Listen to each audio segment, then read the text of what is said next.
Just doing a couple idler wheel bearings. I'm gonna try and make this video quick and snappy. I already did these ones, just have to torque everything. Going to do the back axle ones next. I did the inner two, did all the other ones in the skid, bought a 10 pack of these bearings and I needed 12. So that's them there, just to show you what they look like. That's 2,800 kilometers on them. I pulled a lot of the seals off. So you can see some were not too bad and others were pretty dried up. So it's definitely worth doing them. Some guys do them seasonal. I'm gonna do them in, I don't know, see where I get to with these. You're gonna need a few things. Circlip pliers, those ones are a pain. These are good. I think these are snap-on ones, but they're not good for this. What you're gonna want is something more similar to this, where it actually has the notches.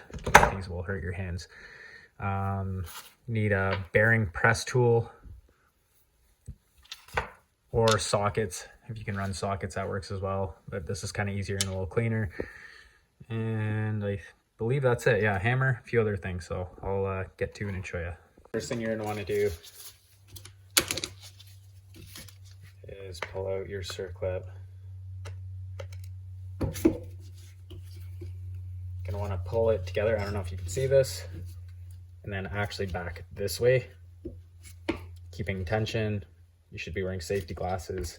And what I do, sometimes this helps, get something under there, see, and then like that carefully. So got your circlip off. Next thing, you're gonna want to pound your bearing out. This doesn't have the right size bit, so this will work. It'll hit the inner race. We don't need this bearing, so I'm not too concerned. This I'm gonna do right down here, and the only reason is because we have a 1-year-old sleeping, so I don't feel like waking him up.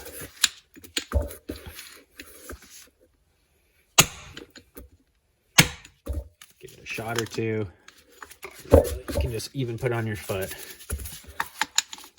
It's not really the right way of doing it. It'll work. So there's the old bearing.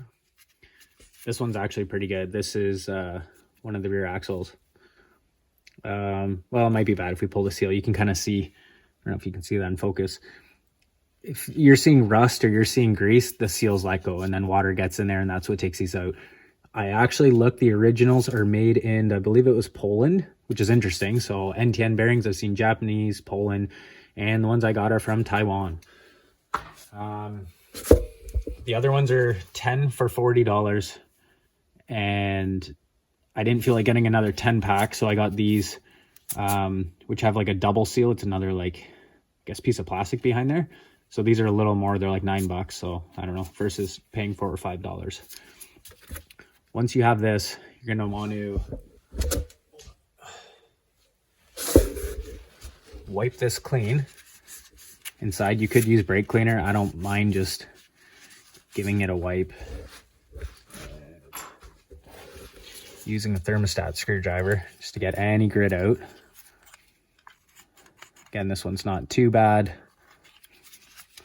It's not really a, I don't know what you'd call it, like a tight tolerance part. So it doesn't have to be perfect.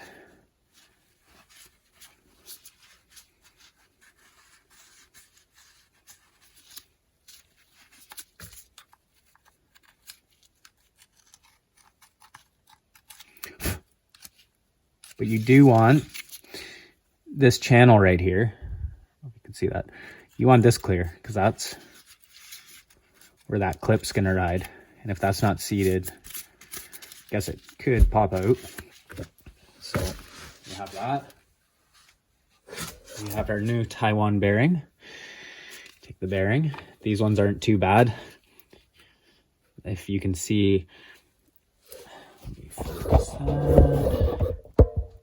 If you can see, these actually press in a little bit on these rear idler wheels, where some of the front ones, like, I can already start that. Some of the other ones, it kind of wobbles, so you have to get your tool on there and just give it a good strike, one straight hit, or else it's gonna like bounce sideways. You're gonna hit the side seal there and screw up the bearing.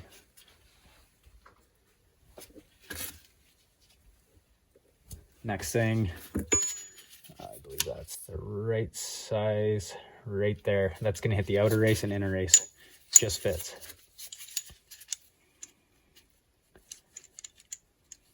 This is just a cheapy tool. You can get these on Amazon. I got this one at Princess Auto. It was 40 bucks. You're just going to make sure it stays centered. And you'll hear that last hit is where it bottoms out. You can tell the difference in sound. And from there, move this back up to the bench. You can see that. Okay. Wipe off your circlip.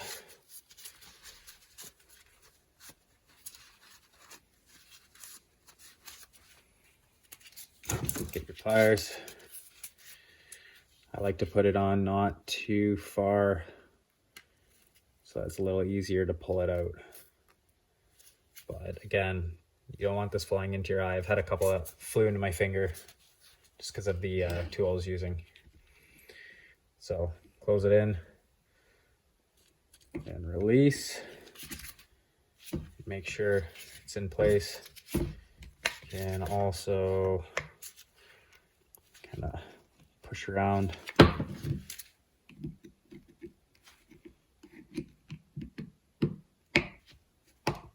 Right there, see, I don't know if you can see that. It did spread more. So I actually pulled out on that. I did that on a few others. But that's seated. There's your new bearing. It's really not too hard to do. So hopefully that helps.